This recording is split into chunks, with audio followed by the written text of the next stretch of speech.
Okay, this is happening all over the world. I mean, they've been around for a long time. Tea parties are a great way to entertain.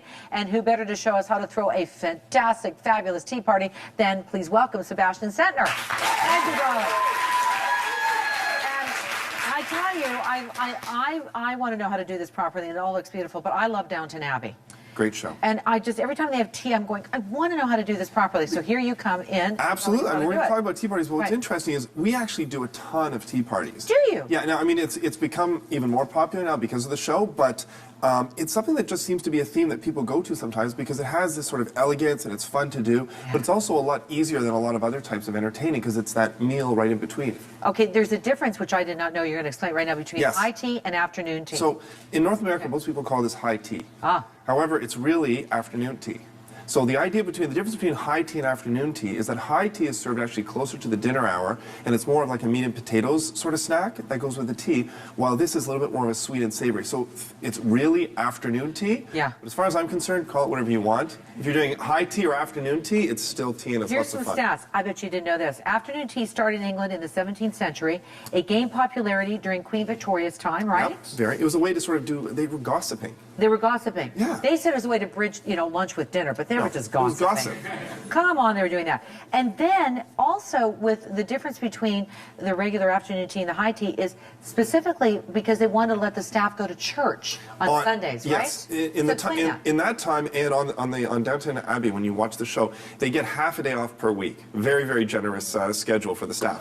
And so when they took that half day off, what they would usually do is they'd go to church or they would go to a bar, they'd go somewhere. Right, so then that's also why you had this. So you could give them enough time between the next meal so they could prepare this, do the tea, and then head off and then come back for dinner. All right, let's put on a tea. We're putting on just a regular afternoon tea? Yes, we're going to do an afternoon tea, or we can call it high tea. Sure. But this is an afternoon tea. So the first thing is obviously the tea. So what we've done is this. We have our setup here. Everything's been set up. It's set up for us.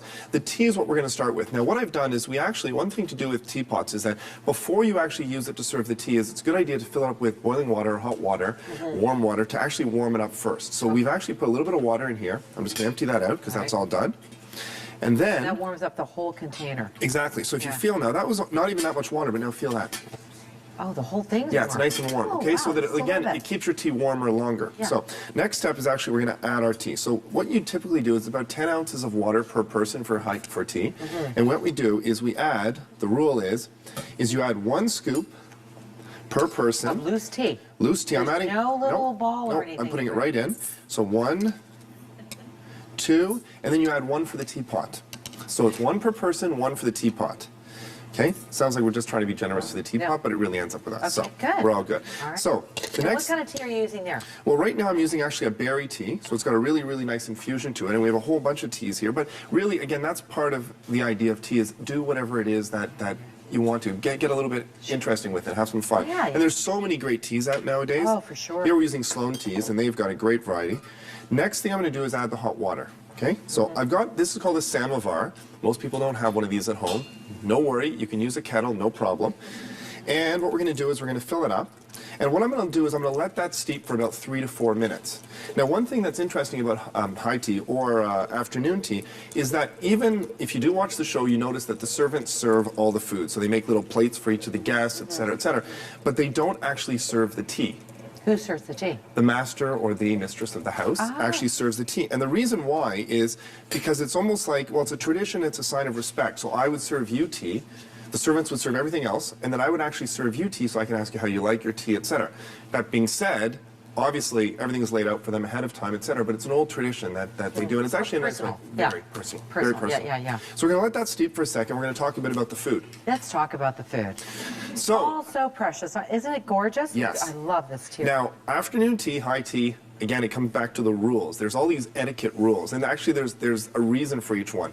So what I'm going to explain here is that we have 3 different types of foods. Okay. We have all of our sort of, we call them in North America breakfast pastries, but these are our scones and our biscuits and our bach. This is our Irish bach, which what is that? Like Irish bach? It's basically like a raisin bread, but this is specifically what the Queen will eat when she has afternoon tea. That and cucumber sandwiches. So if the Queen is having afternoon tea, she always insists that she wants to have her Irish bach. Okay. Yeah. So we have these on top.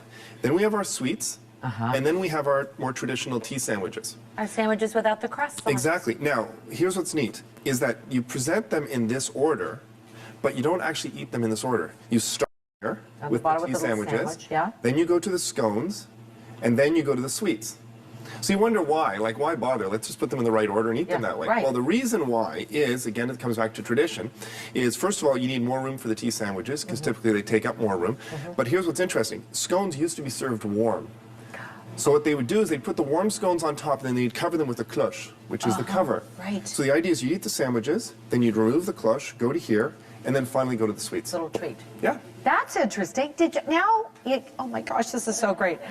I'm going to be watching like a hawk. All right, so we're going to make you some tea. Yes. Now, So what a great time to break out some, if your grandmother or your mom, like my mom, having some beautiful teacups. Oh, so we brought in a few fresh it. ones. If you have, some fresh ones at home, great. If not, ask your guests to bring them with them. It's kind of like a nice thing. If you're going to do a high tea, it's sort of fun. So I brought one for you today. Sure. How do you like your tea? Right now. Right now, okay. I do. I'm good. I don't like it too weak. Darker, I like it a little dark. Okay, perfect. So, all right, so in your I'm case... thinking like a TV person, I guess. All right, so what we're going to do is this. Sure. We're going to pour this for you right now. Okay. Oh, I see what you're doing. And I've got a little strainer here, so it's going to collect all of that. And I'm going to pour it about 3/4 full. Now, keep in mind that if somebody wants their tea a little bit lighter... Sure. Instead of making two different pots, one light and one dark, what you can also do is, and this is the proper way to do it, you start with your tea and then you just add a little bit of hot water. And what's interesting, this is not just for British tea, but for example, Persian tea is the same thing. A lot of cultures do it the same way. They cook it they steep it to a certain strength, and then they add hot water. Then finally, we can add our other items, sugar, milk, Well, let me show how beautiful this tray is, because you've got the selections of different teas, and even the containers are so pretty, so that you can leave those out as well. You've got lemon, you have milk. Yes. Not cream. Not cream. I mean, some people actually nowadays do have cream with their tea, but we're going to do that right. Look at these little cute little sugar Aren't those things. great? They're like little presents. Aren't they cute? Aren't they so pretty? Yeah, those are gorgeous. Those And are again, pretty, it's all about the little touches, because it is afternoon tea. We want everything to be pretty. We want it to be fun. We want it to be elegant. How do you take sugar? No, nothing. Just plain. Oh, there we go. Perfect. Yes, Look. very, very. You're low maintenance. Very. Unlike Maggie Smith. Yes. And then I hold my tea like this. Exactly. Perfect. Look, it even matches your outfit. Do I hold my tea like that? And then what about you? What kind of tea are you going to have? You have to have some tea with me. I think I'm going to have, sure, I'll have a little bit of tea. Why not? Yeah, sure. And I'm actually going to add a little bit of milk to mine. And then the other fun thing is when you're doing the tea, is if you're going to do a tea party at home, I'm a big believer in the fact that you do something kind of fun and very formal for the invitation. Right. So what we have here... Aren't you clever? Well, you know what? To me, this is a big deal, because this is the first step in terms of giving the sort of the feel of your party.